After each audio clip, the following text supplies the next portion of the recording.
출발 딜사이트 시작합니다. 권다영입니다. 어려운 장세가 이어지고 있습니다. 빠르게 오른 만큼 빠르게 하락하면서 고점 대비 40%가량의 조정을 받았습니다. 이 정도 조정 대부분 금융위기 수준이다라고 이야기를 하는데 지금이 금융위기는 아닙니다. 단지 속도의 문제인데 이렇게까지 빠질 일인가 싶죠.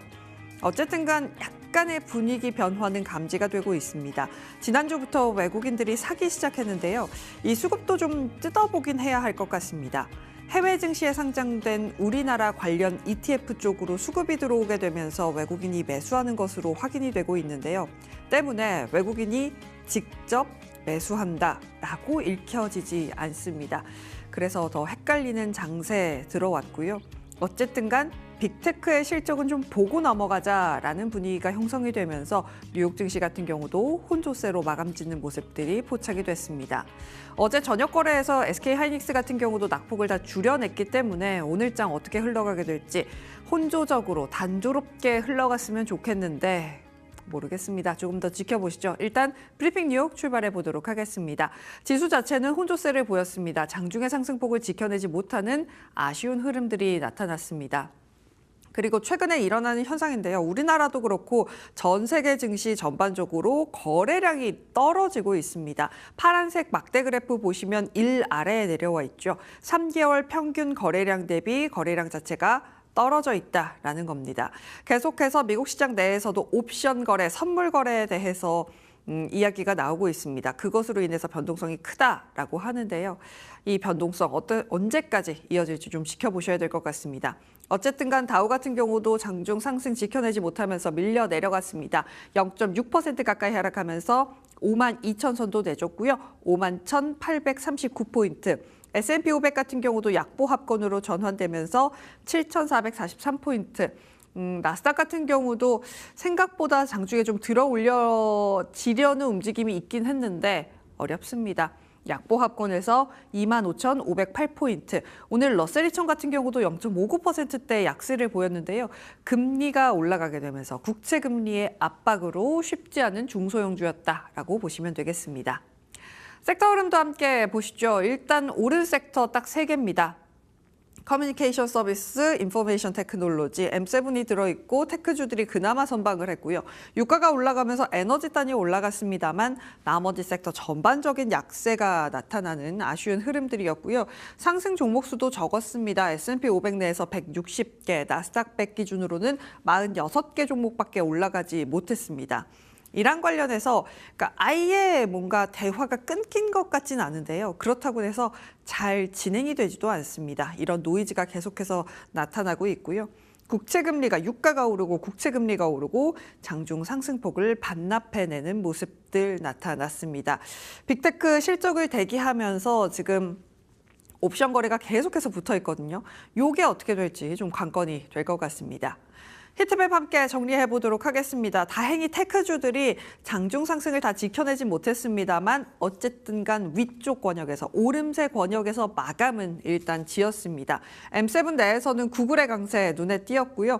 AI 하드웨어 쪽 안에서는 마이크론 테크놀로지가 1.9%대 강세. 마벨이 사실 S&P 500 들어오고 나서 계속해서 좀 아쉬운 모습이었는데요. 오늘은 마벨 테크놀로지를 비롯해서 아이렌이라든지 허데이까지 함께 오름세가 펼쳐지면서 3%대 강세로 마감을 지었습니다. 반도체 장비단 안에서는 3대 장비단은 모두 하락했습니다만 테라다인의 3%대 강세가 좀 눈에 띄는 모습들 체크가 되고 있고요.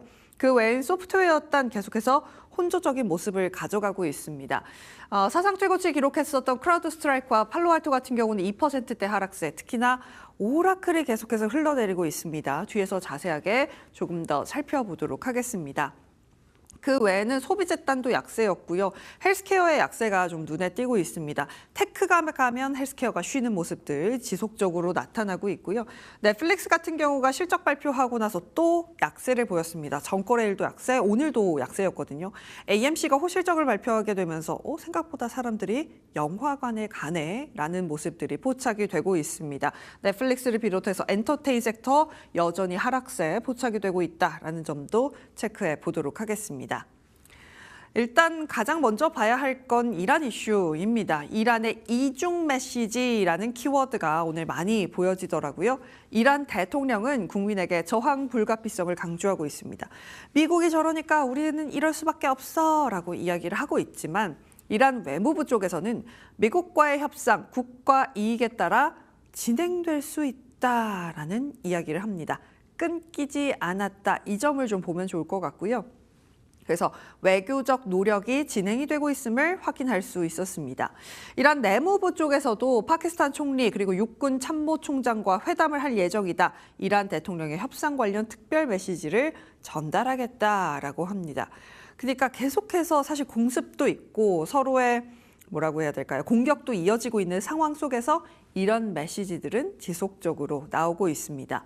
파키스탄과 카타르 쪽에서도 미국과 이란에게 7월 9일 이전 상태로 복귀하자, MOU를 잘 지켜보자라는 이야기를 하고는 있습니다. 어느 정도 그래도 10일 연속 공습이 이어지고 있지만 약간의 톤 변화가 감지가 되면서 유가 같은 경우 미국 장중 기준으로 하락하는 모습들도 나타냈습니다만 결국에 유가는 또 오름세로 마감을 짓는 흐름들이 체크가 됐습니다. 일단 미국 내 원유 재고가 43일밖에 안 남았다라고 합니다. 45년 만에 최저 수준이라고 하죠. 안 그래도 유가가 빠르게 떨어질 수 없다라고 주장했던 쪽에서 이야기했던 게 뭐냐면 전 세계적으로 지금 원유 재고가 거의 바닥 수준이기 때문에 이거 채우려면 아마 유가가 생각보다 빠르게 떨어지지 않을 것이다라는 이야기들도 나왔었거든요. 체크가 되고 있고요. 또 후티 반군 쪽에서도 사우디아라비아에 대한 해상 항행 금지를 발표하게 되면서 지정학적 리스크가 잦아들 듯 잦아들지 않는 상태가 지속적으로 이어지고 있습니다. 때문에 지금 유가가 오름세를 보여주면서 한 달 기준으로는 원래 계속해서 흘러내리는 모습이었다가 다시금 돌려 세우고 있는 상황입니다. 한 달 기준으로는 7% 올라가면서 결국에는 앞자리 8을 달게 된 WTI입니다. 브렌트유도 마찬가지입니다. 한 달 기준으로는 11%의 상승을 보여주면서 88달러 부근까지 붙여내고 있는 아쉬운 흐름들 포착이 되고 있다라는 점 함께 체크해 보도록 하겠습니다. 이런 가운데 지금 PC 산정 방식을 바꾸고 있다라는 소식이 전해지고 있습니다. 유가가 물가에 직접적인 영향을 미치게 되죠. 이것 때문에 최근에 나왔던 물가 지표들이 그나마 안정세를 찾았던 건데 AI 관련된 인플레이션 도대체 어떻게 반영할 거냐라는 이야기들 많이 전해지고 있습니다. 때문에 월스트리트 저널의 보도에 따르면 지표 측정 방식을 일부 변경하는 것으로 포착이 되고 있다라는 보도가 전해졌습니다. 지표의 기준을 변경해서 정책 준비 작업을 시작한 것 같다. 소프트웨어의 경우 이제 노동통계국이 집계하는 비디오 게임 소프트웨어 그리고 웹 호스팅 가격 데이터를 추가하기 시작했다라고 합니다. 사실 이 소프트웨어 부분 같은 경우는 최근에 AI 인플레이션 영향권에서 상승 중인 항목 중에 하나입니다. 근데 요거를 넣고 빼고 이런 식으로 막 바꾸다 보면 PC의 가격 지수 상승률이 기존 방식보다 0.2%포인트가량 낮아질 수 있다라고 합니다. 물가가 크게 오르지 않는다면 금리를 올릴 필요도 없게 되겠죠. 캐비너 씨가 지금 원하는 방향이 이런 쪽인데요. 실질적으로 PCE 지표를 어떻게 집계하게 될지도 함께 보면 좋을 것 같고요. 어쨌든 간 금리를 올릴 수는 없을 것이다라는 것이 월가의 시각입니다. 골드만삭스의 의견으로 함께 보시죠. 6월 물가 지표 봤더니 연준의 7월 금리 인상 가능성 없을 것 같다. 근데 중요한 건 캐비너 씨는 대응 메커니즘을 상세하게 설명해서 금융시장의 변동을 막을 필요가 있다라는 이야기를 합니다. 물가 개선으로 인해서 7월 FOMC 금리 인상 가능성이 사실상 사라졌다. 근데 시험은 이제 시작이다라고 골드만삭스는 이야기합니다.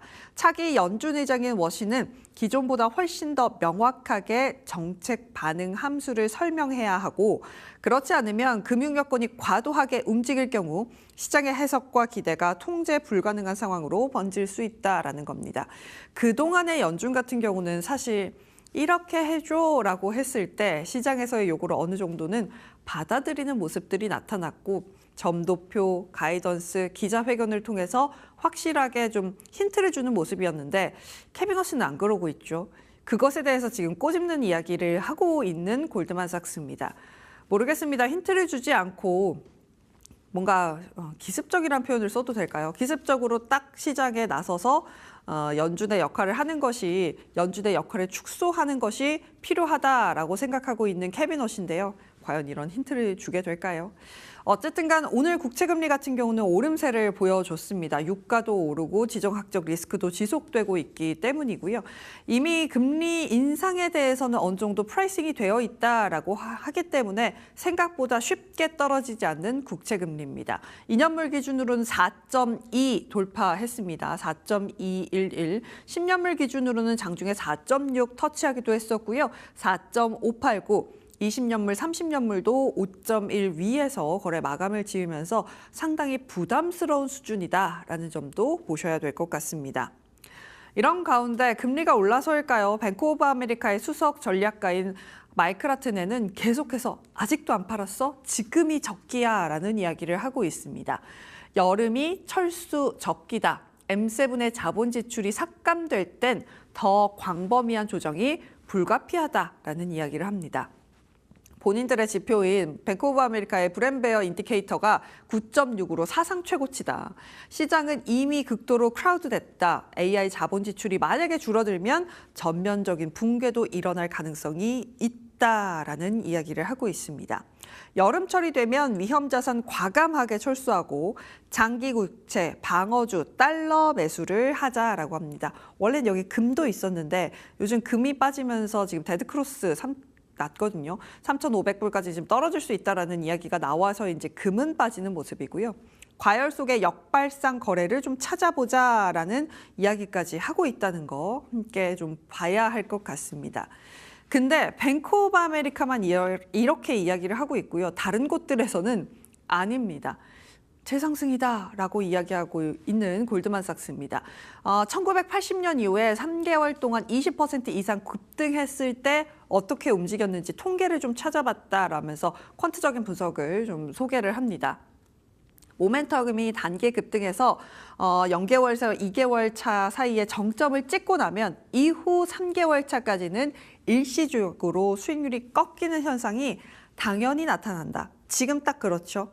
빠르게 올랐고 빠르게 차익 실현이 나오고 있다라고 합니다. 이번 사례 역시 과거 평균적인 경로를 매우 유사하게 따르고 있고 정점을 찍은 후에 최근 급격한 조정세 나오고 있죠. 근데 통계적으로 역사적으로 봤더니 3개월 차의 바닥을 다지고 나면 모멘텀 팩터는 다시 상승하는 경향이 있었다. 물론 사례별로 편차는 있었으나 상승은 한다라고 이야기하고 있습니다.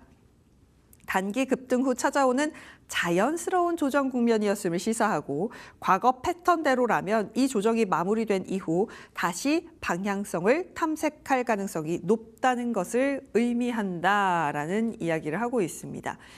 빠르게 올랐고 많이 올랐고 그래서 조정이 나올 만한 시기에 조정이 나왔고 이 조정을 거치고 나면 다시 올라간다라고 이야기하는 골드만삭스인데요. 누구의 말이 맞게 될지 궁금해지는 시점입니다.